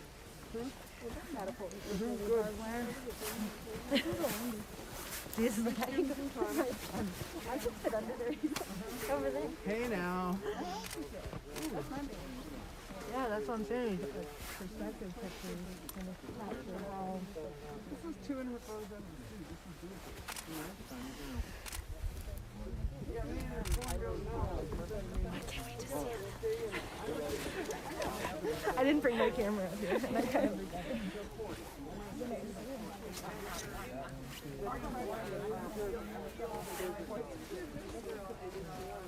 Motion was denied for the state, and now we're going into the state court. And we don't get to go to state court if they show it. I think on Christmas Eve, the PUC will put us down again, and then we get to file in state court for the state. And that's the White Earth and Red Earth land of U.S. Because we said, like, so you're gonna let them put in the pipeline before we all get to court? You know, and what about the 42 other rivers? You know, so we asked for, the tribes asked for the stay. They're gonna have a meeting on Christmas Eve? On Christmas Eve, the PUC is likely to turn down our latest appeal, and then we will be filing in state. And then is that like something that happens quickly? The earliest we're gonna get a stay, you know, if the court gives us one, would be be like the third week in January. I mean, I was calling our lawyers and I was out here, it was -2. 22 people got arrested. And I was standing there looking at like 30 officers. And there was like 30 water protectors. That's our land there. Yeah. And so there's 30 water protectors facing 30 officers across that power line right of way, right? Yeah. It was like bizarre. I called the lawyers, I said, I hope it's going, right? You know? But you know, we'll see what they do on that, you know. But we'd like a stay, that would help. But it was this really funny moment because you guys haven't hung out with me, but I'm quite funny. So I'm yelling across at these guys, they're all glaring at us. And there was like 30 of us and 30 of them. I said, anybody want to play Red Rover? I mean, it was like absurd. I was like, send Cheryl over. Here they are. Here's Officer Kane. The DNR. You guys, would you like to meet your DNR? Yes, say hi to your DNR. I think they should meet their legislators. Legislators, be forewarned, this is how they come upon us over here. You guys, make sure you get pictures for the DNR. They're towing getting ticket pictures. from Aiken County. These guys here are the ones that pull Mother Earth arms down. You're all trespassing on the corridor. Gang raper. You need to leave. Gang rape Mother Earth. You're all trespassing in restricted Y'all area. are trespassing Step off on this past the Give entire your back land. number, guys, if you can. I don't need to hear that. Step off the corridor. You're all As trespassing. legislators, you have that right to know. You guys know where the signs are. Step back past the signs, please. I'm waiting for a colleague. Rapists, murderers, killers of Mother Earth. If you don't leave, you'll be You cited guys and/or hold Mother Earth arms down as raping happens. Please step off. That'd be really unfortunate. I don't think that's a good look for you. For all These are all legislators. state legislators. Great. You're trespassing. Step off, please. One could argue you are. You are passing on trespassing signs on the restricted area. Please step off.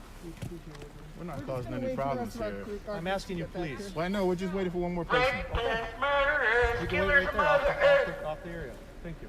DNR, stop holding Mother Earth's arms down as a gang raper.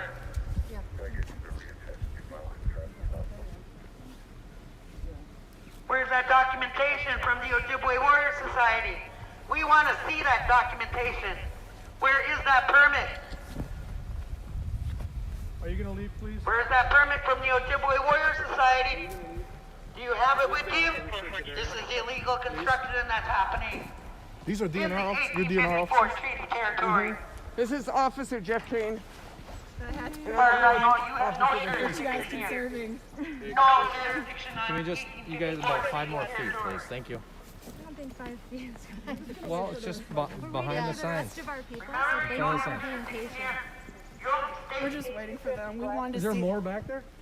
There's just a couple. They're just looking at this fucking destruction of our land. Hey, man. Here's the deal. We're just here to do a job, and just behind, you're in a restricted area. If he's gonna go look for the rest of our group, then we're gonna go with him, okay? That's all I'm saying. Well, you stay here. We'll make sure they get back here safely, okay? I was just taking pictures so people get an idea of the destruction that's happening here.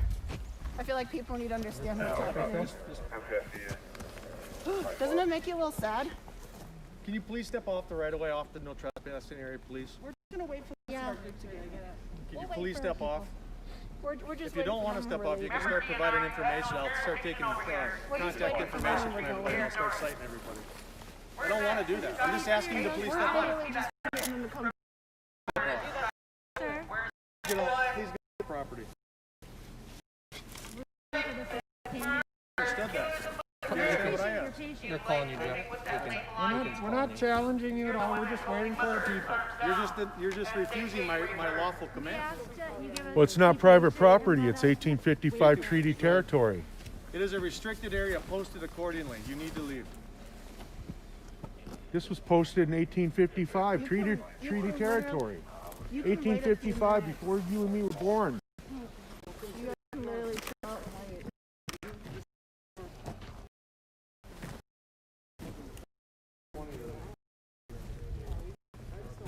We're not doing anything. 5 feet makes no difference.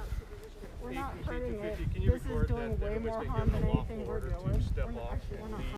corridor. Mark the time, please.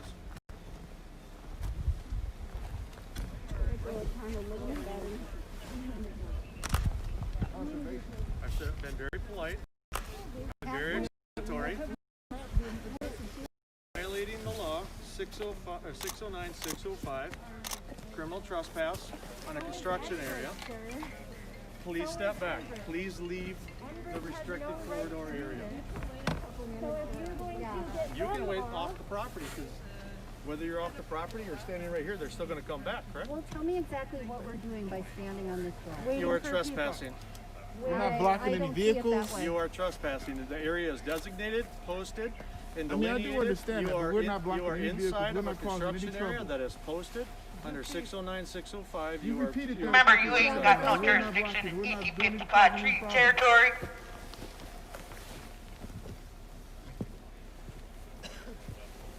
Where'd they go? Like walk to the Willow River? Or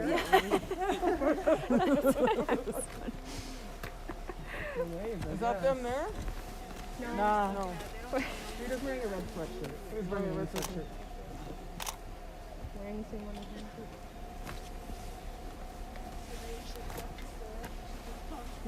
This officer he told me about the exclusionary zone for normal. Oh, the normal? Oh, this is... Well, I'm not normal. No. You're state legislators, and so... Yes, I know. You know what I look like. This is not in the picture. I know you very well, Mr. You don't know me very well. I know you're in material. I know you're. Well, no, but it's Peter Beers and I hope that's what this is about. So just to be clear, no, everybody's not going to leave. We're just waiting for the rest of us. That wasn't my question. You think we're going to stay here You didn't say we're not going to leave. You said we're going to leave once that person gets out of there. I'm ordering you to leave So the leave construction somebody area. behind with You somebody don't want behind. to stay here with You can wait out there by all those folks right there. This is a power and control thing, and you know it. This is just a state statute thing. There's questions. We got questions. Please answer them. I'm choosing to ask You you have a to leave. choice, sir, and you know it. If you're protecting the area, you're protecting the area. We're not doing any damage here. You're doing it. That's why it's coming to power. I didn't say you were damaging anything. I said you were trespassing. What are you doing right now? You're trespassing. Who are you protecting and serving right now? Everybody in the state of Minnesota by enforcing the No, laws a large and statutes. corporation is who you're protecting.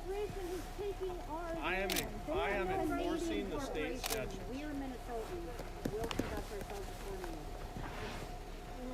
I've ordered you to leave the property. I think you've been ordered to leave the property by people who've been here longer. Whoa.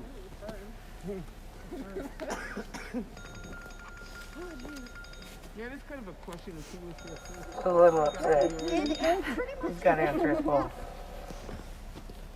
Also, we're in charge of your budget. Where did our team go? Remember, your 1855 treaty territory. You have no jurisdiction. For real. Where would they go, though? Rapist, murderer, killer of Mother Earth. You're the one that's holding Mother Earth's arms down. And construction workers, gang rapers.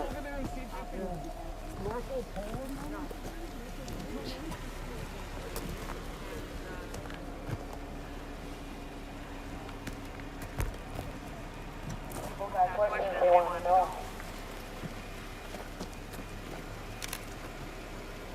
You.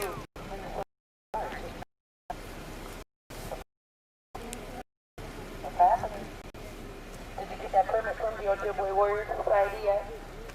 That's what I want to know. I'm here and I want to find that piece of paper that was signed by them. You know I'm speaking truth. And you have no jurisdiction in 1855 treaty territory. You know that. How are you going to feel when there's oil in the water that your family's drinking?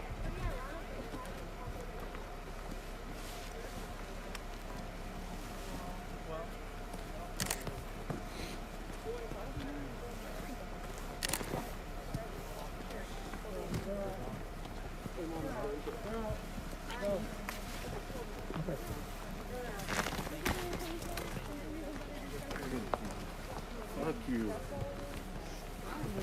The license plate number is this guy's card. Work on it. NCB 4247, Lone Star State. Here, he's here to bring the COVID-19 more into Ojibwe. Yeah, I didn't, like I said, I didn't send them over. I was just regular. Yeah, I'll send it. I told these guys, they're like, can you tell people? I was like, I'm just not in charge of it.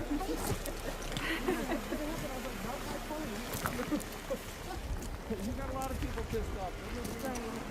Tell your boss. Tell your boss. Tell your boss. Tell your boss he has no jurisdiction in 55 treaty territory. The lease is up, so you need to give the land back. Lease is up, boys. Time to return the land.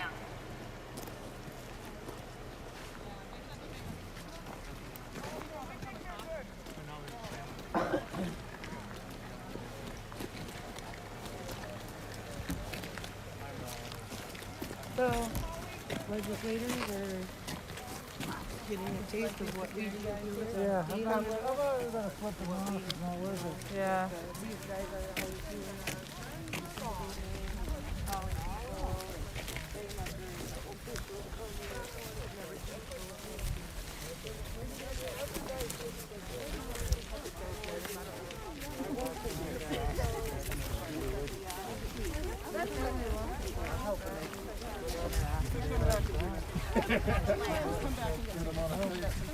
always doing any day, I bet. There's a handful of us that are. Seems like.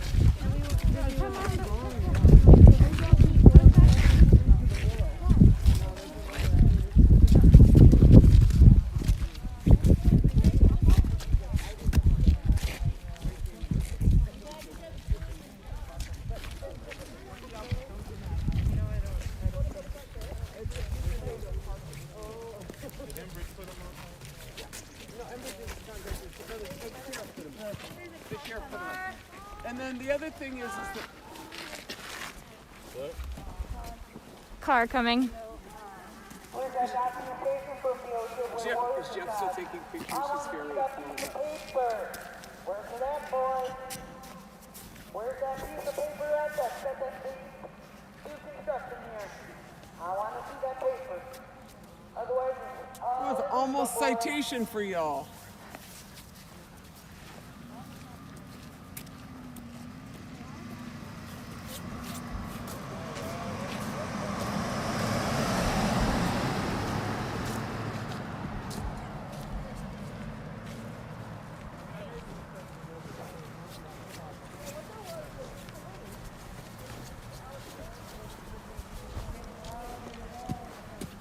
Thanks everyone for joining this live stream today. I'll probably be finishing it up pretty soon.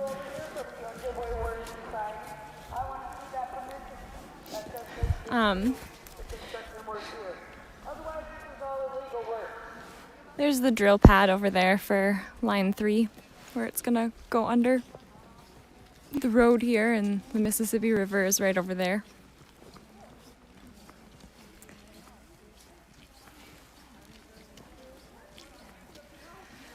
There are some Minnesota legislators up here today to observe the construction, though it's Sunday, so there isn't actually construction happening today. It's very quiet today.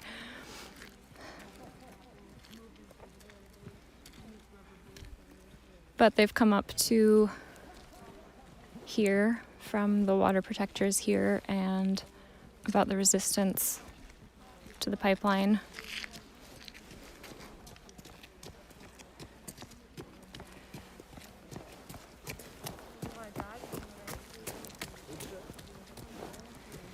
If you'd like to learn more or visit here yourself, we're about 2.5 hours north of the Twin Cities, near Palisade, Minnesota. You can go to stopline3.org. That's the digit 3, not the word. stopline3.org. This whole area here is a restricted area. We went down to a lodge that's built right over there in the restricted area, walked up where a bunch of trees have been cleared. where they didn't need to be cleared because the pipeline's going to go under the road here.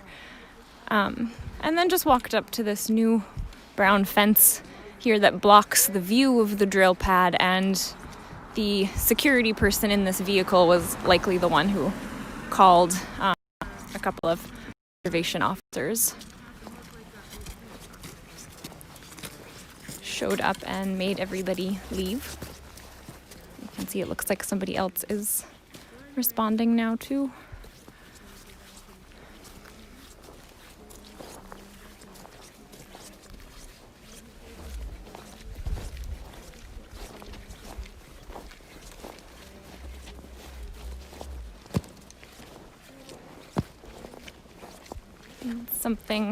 There is always something new up here. I was up here last week and there was no brown fence there that blocks the view, and there were no parking signs. We're on Great River Road, and this section was often full of cars, of water protectors, media, and others. And now there are no parking signs posted. You can see the next one down there. These have been spray painted over, but you can see them on both sides of the street. So I had to park about a half mile up the road and walk in. Where's it at? Where's that permit?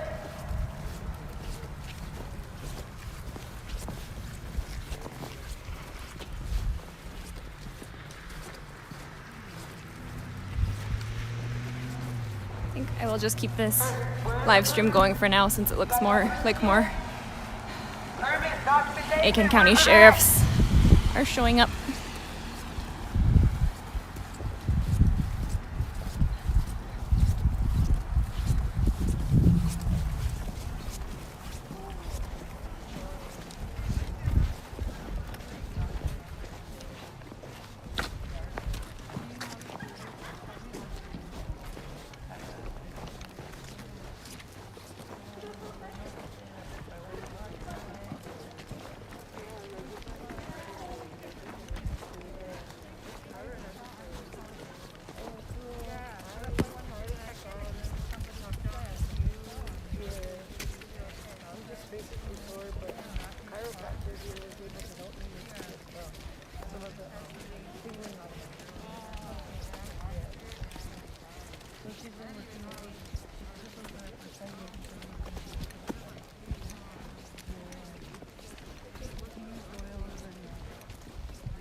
So as I was just explaining, this street, Great River Road here, did not used to have no parking signs on it.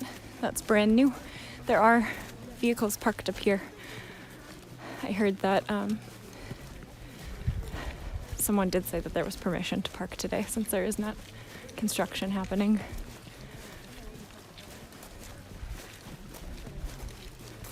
Since it's Sunday.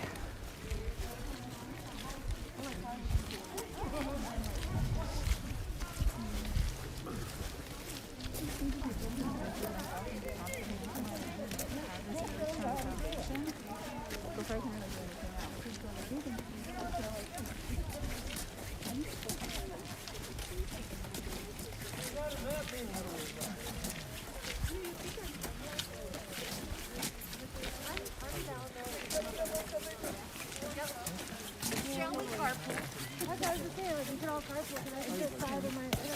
was joking, I was like, great team, we're going to start the Minnesota legislature in exile in Palisade, Minnesota. We'll get a quorum of motherfuckers up here. Oh, that's amazing. We'll have our own session on session day. I mean, it might be a safe way to do session. Yeah, exactly. We are out in nature and far away from it.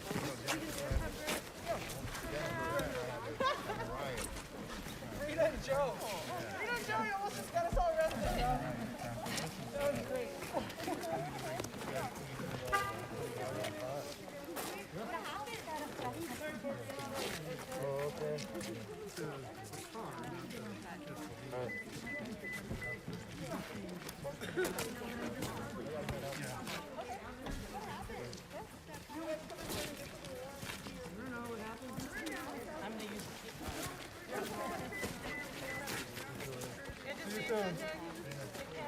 Enjoy your holidays. All right.